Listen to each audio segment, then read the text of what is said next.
Hello. तो चलिए इस टॉपिक में हम पढ़ेंगे। ये अपना टॉपिक है स्टोइकोमेट्रिक बेस्ड कॉन्सेप्ट, है ना। तो ये होता क्या है ना। जब भी आपको क्वांटिटेटिव एस्पेक्ट पढ़ना होता है तो हम बैलेंस रिएक्शन को लेके चलते हैं, और बैलेंस रिएक्शन यदि अपने पास होता है तो हम मोल के टर्म में एनालिसिस कर सकते हैं, मॉलिक्यूल के टर्म में एनालिसिस कर सकते हैं, वॉल्यूम के टर्म में एनालिसिस कर सकते हैं और मास के टर्म में एनालिसिस कर सकते हैं। तो इसके लिए ज़रूरी है कि बैलेंस केमिकल रिएक्शन हो, और बैलेंस केमिकल रिएक्शन में जो करस्पॉन्डिंग रिएक्टेंट और प्रोडक्ट का जो कोफिशिएंट होगा उसको कहते हैं हम स्टोइकोमेट्रिक कोफिशिएंट, और उसी बेसिस पे हम स्टोइकोमेट्रिक एनालिसिस करते हैं। जैसे देखिए आप, मैंने लिखा एक रिएक्शन CaCO3 HCl, ये मान लीजिए मिल के बना हुआ है कैल्शियम क्लोराइड, कार्बन डाइऑक्साइड और वाटर। ठीक। अब यदि देखें तो ये रिएक्शन बैलेंस है या नहीं है, इसकी एनालिसिस करते हैं। तो देखिए यहाँ 1 हाइड्रोजन और यहाँ कितना 2 हाइड्रोजन, मतलब बैलेंस नहीं है। ये 2 कर दिया। ठीक। अब देखो क्या बैलेंस है, ध्यान से देखिएगा। यहाँ ऑक्सीजन 3, यहाँ कितना है ऑक्सीजन 3, यहाँ कितना ऑक्सीजन है 2 और 1 3, कैल्शियम 1, कार्बन यहाँ 1, हाइड्रोजन 2, हाइड्रोजन 2, क्लोरीन 2, क्लोरीन 2, सब बैलेंस है। अब ये बैलेंस रिएक्शन है। अब इस रिएक्शन को आप क्या बोलोगे, ये रिएक्शन कैसा है, बैलेंस केमिकल रिएक्शन है, बैलेंस्ड केमिकल रिएक्शन।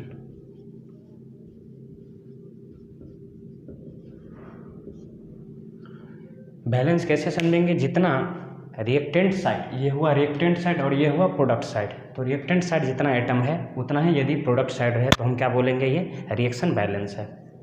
अब बैलेंस केमिकल रिएक्शन में इसका कैल्शियम कार्बोनेट का कोफिशिएंट क्या है, कोफिशिएंट मतलब लेफ्ट साइड जो है ये क्या है 1, HCl के बगल में क्या है 2, तो इसका कोफिशिएंट हो गया 2, CaCl2 के कोफिशिएंट कितना है 1, देखो इसके बगल में 1 है, CO2 के बगल में 1 और H2O के बगल में 1। तो इन कोफिशिएंट को आप बोलेंगे, ये कोफिशिएंट जो है, ये जो कोफिशिएंट है सारे स्पेसीज का, मतलब रिएक्टेंट और प्रोडक्ट का, ये कहलाते हैं स्टोइकोमेट्रिक कोफिशिएंट। क्या कहलाते हैं, स्टोइकोमेट्रिक कोफिशिएंट, है ना। इस कोफिशिएंट को हम बोलेंगे स्टोइकोमेट्रिक कोफिशिएंट।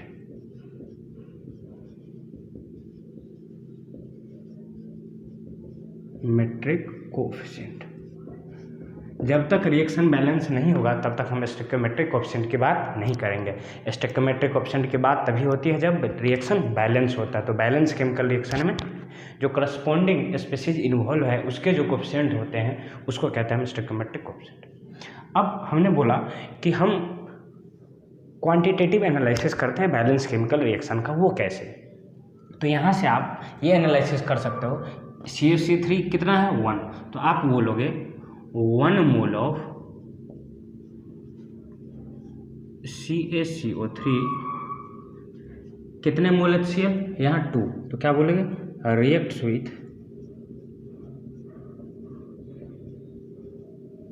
2 मोल ऑफ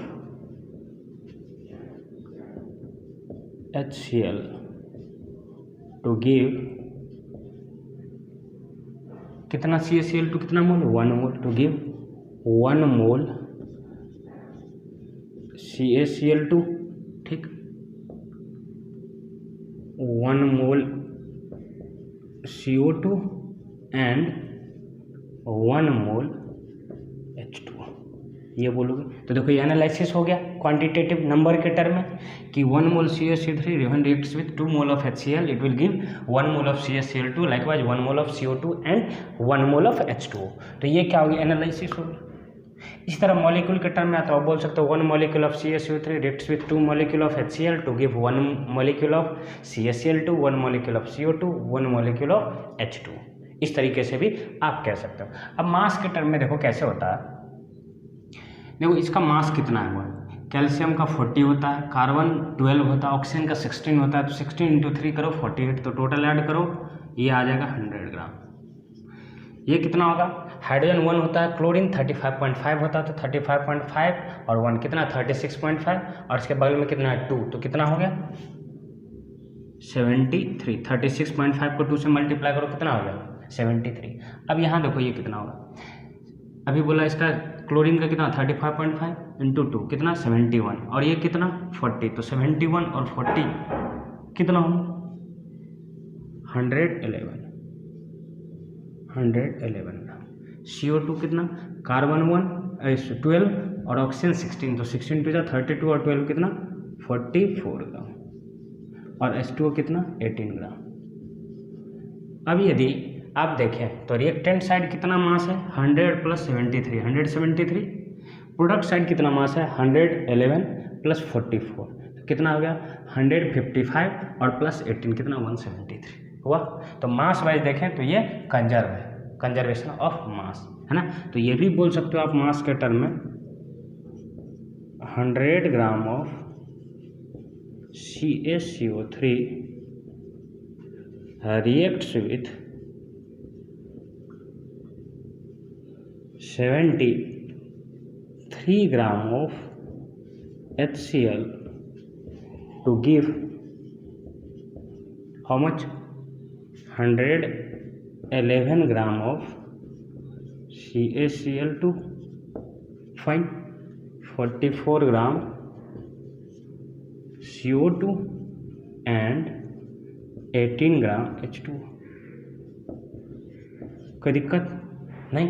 तो ये क्या हो गया एनालिसिस हो गया इसके टर्म में, ठीक है। तो स्टोइकियोमेट्रिक कोएफिशिएंट के अकॉर्डिंग आप मोल के टर्म में एनालिसिस कर सकते हो, मॉलिक्यूल के टर्म में एनालिसिस कर सकते हो, वॉल्यूम के टर्म में, क्योंकि इनका वॉल्यूम हम नहीं निकालेंगे। वॉल्यूम हम गैसियस सब्सटेंस की बात करें तो आप बोलोगे ये वॉल्यूम, इसके वॉल्यूम की बात करोगे 44 ग्राम क्या होता है 1 मोल, और 1 मोल STP पे NTP पे 22.4 लीटर के आसपास होता है। ऑल्दो यदि आप NTP की बात करें तो थोड़ा सा वॉल्यूम वेरी करता है 22.7 होता है, बट अब कैलकुलेशन पॉइंट ऑफ व्यू से हम लोग ले के चलते हैं, ठीक है। तो ये चीज़ें आपने समझा कि भाई हम यदि रिएक्शन बैलेंस होगा तो उसको हम क्वांटिटेटिवली एनालाइज कर सकते हैं, क्या चीज़ कितना बनेगा, कौन चीज़ कितना खर्च होगा, ठीक है। जैसे क्वेश्चन में देखिए ऐसे कह देगा कि आप ये बताइए ये यदि 36.5 ग्राम होगा तो ये कितना लगेगा। यदि हम HCl कर रहे हैं 36.5 ग्राम यूज कर रहे हैं तो इसके करस्पॉन्डिंग ये कितना खर्च होना चाहिए बताओ। हाँ, यदि 73 ग्राम है तो ये 100 ग्राम, आधा कर दिए 36.5 तो ये भी क्या हो जाएगा आधा, यानी 50 ग्राम। तो इस तरीके से क्वेश्चन एनालाइज किए जा सकते हैं। जैसे यदि मैं दूसरा एग्जाम्पल दूँ, ध्यान से देखिएगा,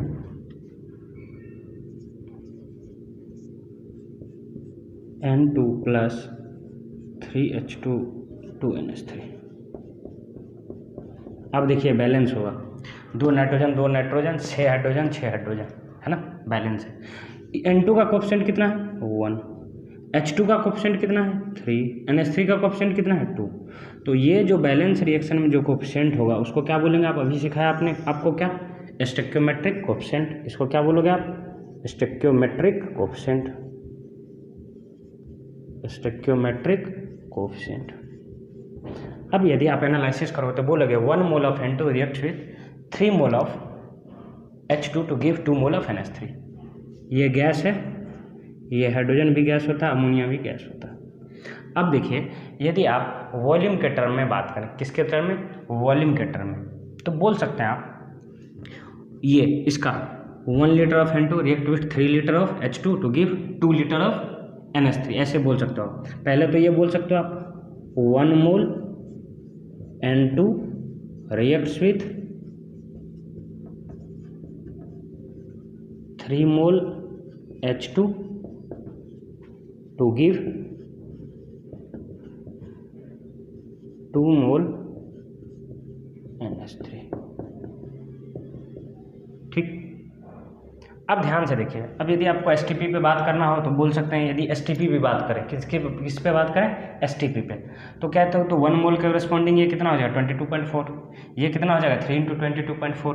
तो एट STP बात करें, एट STP, ठीक, तो ये 1 मोल के कॉरेस्पॉन्डिंग कितना हो जाएगा 22.4 लीटर, ये कितना हो जाएगा 3 इंटू 22.4 लीटर, क्योंकि हमने आपको सिखाया था STP या NTP पे वॉल्यूम से मोल निकालना, गिवन वॉल्यूम को 22.4 से डिवाइड कर दो तो वो निकल जाता है मोल, और मोल से वॉल्यूम जाना हो STP या NTP पे तो 22.4 से मल्टीप्लाई कर दीजिए। ठीक है, तो देखो मोल से वॉल्यूम जा रहे हैं तो ये कितना हो जाएगा 2 इंटू 22.4 लीटर, हो गया खत्म।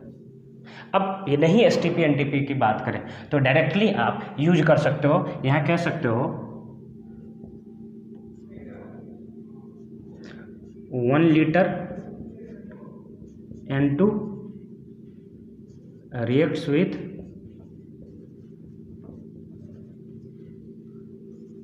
3 liter H2 to give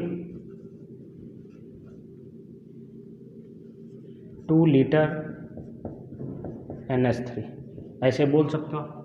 ठीक, इसी तरह मिलीलीटर में आपकी इच्छा हो तो ये मिलीलीटर में भी कर सकते हो।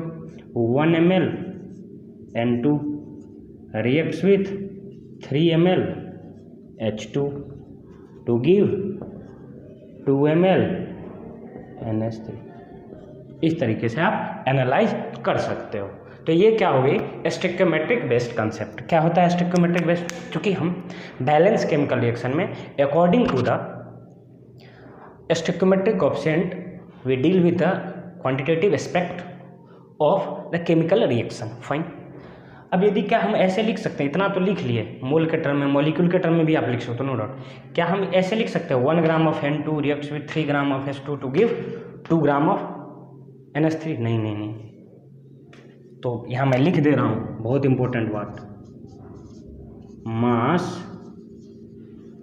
Can not be expressed according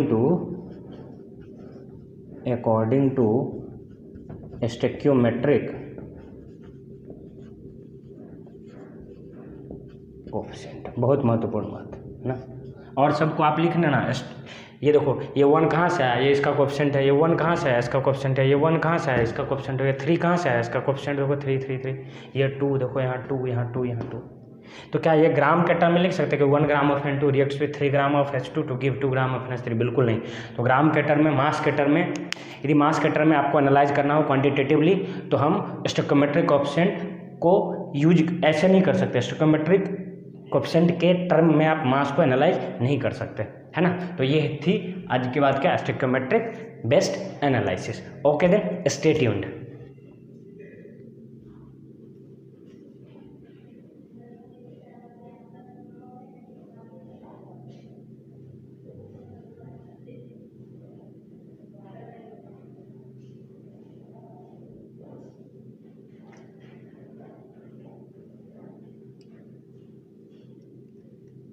ठीक है, दिख गया होगा नीचे वाला आपको।